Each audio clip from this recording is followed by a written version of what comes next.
তো থাকলে কখনোই গ্রামে থাকা উচিত নয়। গ্রামে ১০০ বিঘা জমির মালিক হওয়ার চাইতে শহরে এক টুকরো ভাড়া বাসায় থাকা অনেক ভালো, অনেক আরামদায়ক, অনেক সম্মানের।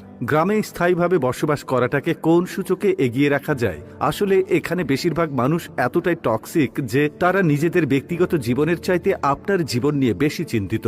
আপনার চুল বড় কেন, অনার্সে পড়া সত্ত্বেও মেয়ের বিয়ে দেয় না কেন, ২৫ বছর বয়সে আপনি বেকার কেন, আপনার কোনো ব্যাচমেট বা আপনার সমবয়সী কেউ যদি বিদেশে গিয়ে লাখ লাখ টাকা কামায় তাহলে আপনি এখনো পড়াশোনা করছেন কেন, এসব আজগুবি বিষয় নিয়ে তাদের অনেক টেনশন। গ্রামের সব থেকে বোকা মানুষটাও শহরের মানুষকে এক হাটে ৩ বার বিক্রি করতে পারবে। সামান্য জমি জমা নিয়ে যে কূটনৈতিক খেলা চলে গ্রামের মুরব্বীদের মাথায়, তা আন্তর্জাতিক কূটনীতিকদের মাথায়ও খেলবে না। আপনি পুকুরে যত্ন সহকারে মাছ চাষ করবেন, একদিন ঘুম থেকে উঠে দেখবেন সব মাছ মরে ভেসে আছে। আপনি কিছু নতুন ফুল ফলের গাছ রোপণ করবেন, সকালে দেখবেন গাছের গোড়া থেকে ভেঙে রাখা হয়েছে। এমনকি আপনার বোনের কিংবা মেয়ের বিয়ে ঠিক করবেন, সহজ সরল কেউ একজন নিজে সিএনজি ভাড়া করে যে বরপক্ষের কাছে দুর্নাম করে বিয়ে ভেঙে দেবে। মাঝে মধ্যে তারা এমন কিছু বিষয় নিয়েও চিন্তিত হয় যেসব বিষয় নিয়ে আপনার ফ্যামিলি মাথাই ঘামায় না। গ্রামের টক্সিসিটির আরো একটি বিরাট পার্ট হচ্ছে ঝগড়া। আপনি এমন কোনো বাড়ি খুঁজে পাবেন না যেখানে জায়গা জমি নিয়ে বিবাদ বা বিরোধ নেই। প্রত্যক্ষ এবং পরোক্ষভাবে এই ফ্যামিলি সেই ফ্যামিলি